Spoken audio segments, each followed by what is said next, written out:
Seguimos aquí en Identidad Privada con dos figuras de la política de Córdoba y estábamos hablando de la educación, de los docentes, de la realidad de los docentes. Si pensamos en el presupuesto 2019, para dejarle claro a la gente, hay menos dinero destinado a la educación. El incentivo docente se queda congelado, por ende, significa menos cantidad. ¿Por qué las provincias tienen que hacerse responsables de esto, de este desfasaje? Si bien desde la reforma constitucional del 94 y el nunca cumplido pacto fiscal que debían firmar las provincias, la transferencia de los servicios educativos y de salud se concretó en muchos aspectos, pero quedaron muchas cosas pendientes. Me parece grave siempre que cuando se habla de ajuste, el primer artículo que sigue es recortar alguna partida de educación. A mí me hubiera gustado que el proyecto de Cambiemos, según lo que decía Macri cuando fue candidato, que iba a apostar a la educación, que en Argentina iba a ser un modelo educativo. De todos los gobiernos los escuchamos. Bueno, pero Macri puntualmente había marcado en ese aspecto y nos hubiera gustado que tome, por ejemplo, la experiencia de Córdoba con el boleto educativo gratuito, es decir, ponerle más recursos, ponerle alas a la educación, que es ponerle plata. Lamentablemente el gobierno nacional no cumplió con los 1.500 jardines de infantes que iba a abrir, y lamentablemente cuando tiene que tomar una decisión económica, lo primero que recorta es la educación. Así que la verdad a mí me cae muy mal y creo que no es una buena señal de un gobierno. Yo creo que conceptualmente estamos todos de acuerdo, y yo te ponía el ejemplo del presupuesto municipal para educación, de que el eje transformador de Argentina, de las provincias, de las ciudades, pasa por la educación.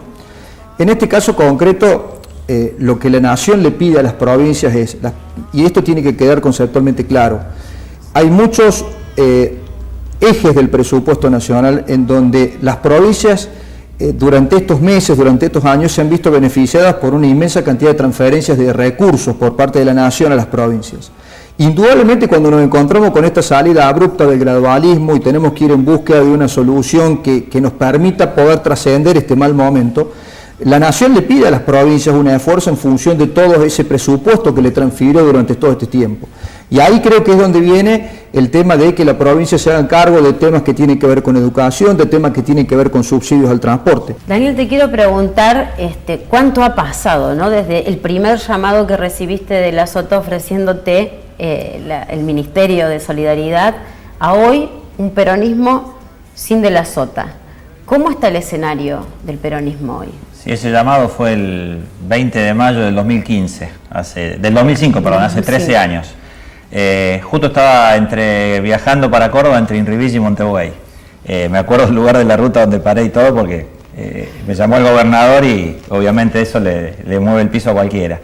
Bueno, pasaron muchas cosas, pero de la muerte de la Sota, que fue una muerte trágica, repentina, inesperada, en un momento en el cual todo parecía encaminarse para que él construyera su sueño de ser presidente de los argentinos.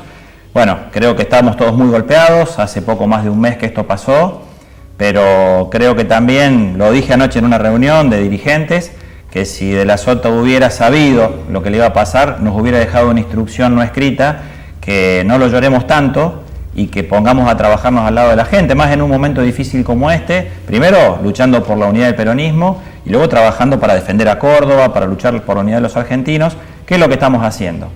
Con Natalia de la Sota venimos trabajando en la ciudad de Córdoba desde fines del año pasado, construyendo un proyecto para gobernar la ciudad el año que viene y obviamente con el sueño de que de la Sota comenzara a construir su sueño presidencial. Pero bueno, creo que más allá del golpe emocional, que es muy duro y del cual seguramente va a pasar mucho tiempo para reponernos, tenemos que aprender de él esa enorme capacidad de sobreponerse a la adversidad que mostró siempre, bueno, para seguir en el camino que soñamos, que es defender la política, luchar por la gente y obviamente hacerlo democráticamente como siempre lo hizo de la Sota. ¿Y el radicalismo, Javier, en Córdoba está dividido?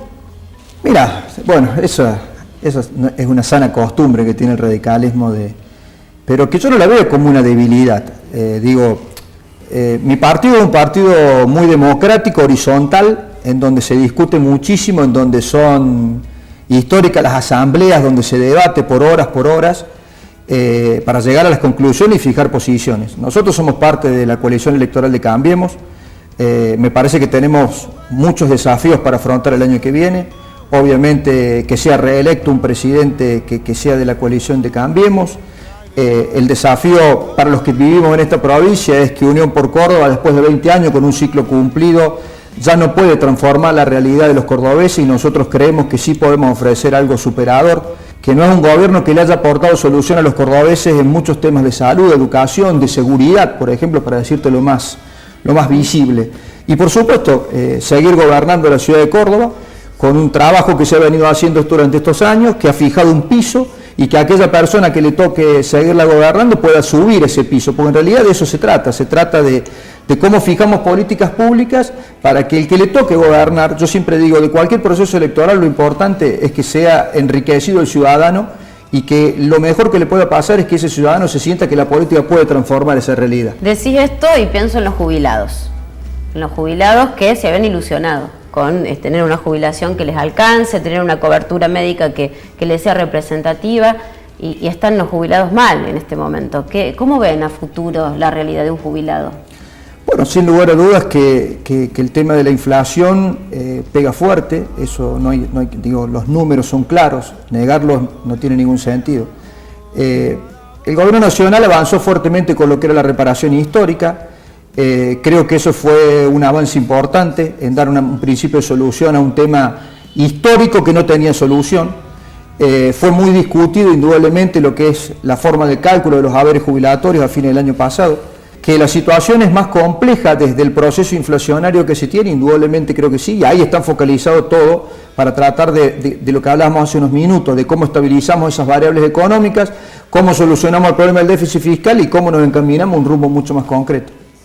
En mi caso tengo una mirada diferente, si bien la reparación histórica fue un gesto importante que tomó el presidente Macri, la acción de la concreción de la reparación no tuvo la dimensión o el impacto que se pensaba.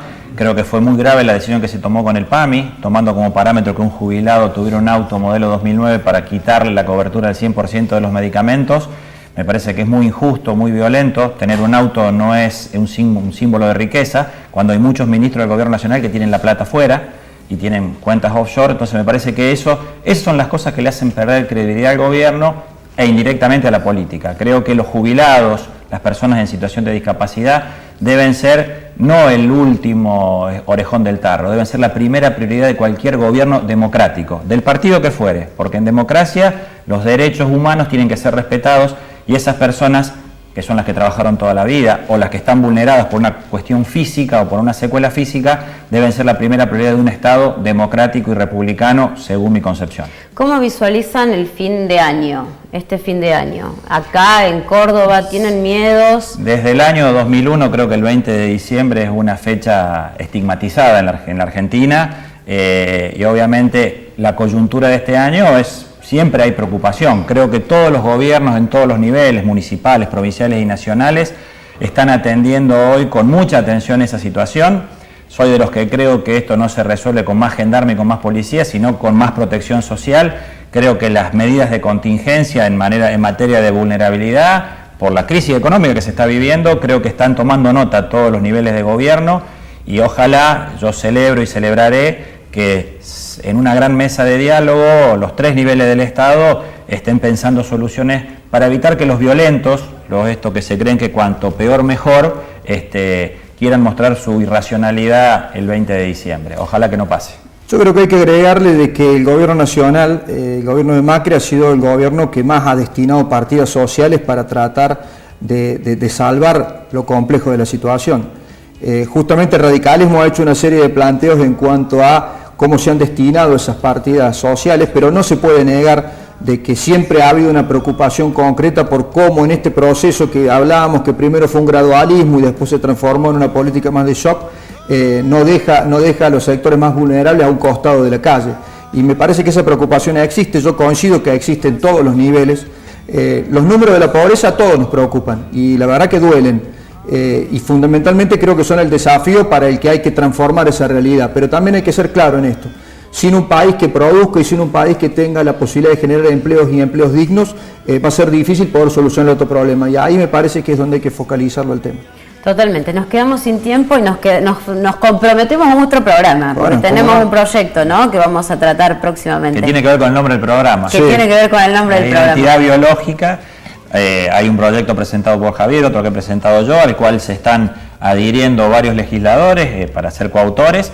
que lo estamos discutiendo antes de llevarlo a la comisión, en el cual creo que vamos a tener un consenso unánime. Está muy bueno. Bueno, los espero entonces, Con mucho gusto. próximamente. Dejamos la intriga para el próximo En programa. identidad privada. Tengo un mate para cada uno. ¿Toma el mate? Oh, bueno, Sí. muy bien. Un mate de Luis Escuero, Bueno, no llego muchísimas ahí, ahí gracias. está, Bueno, muchas para que gracias. disfruten Fantástico, muchas gracias. este Gracias. fin de semana y les agradezco mucho a los dos por Bueno. estar ahí. Hermoso regalo, muchas Muchas gracias. Gracias por la invitación. Pausa, ya venimos.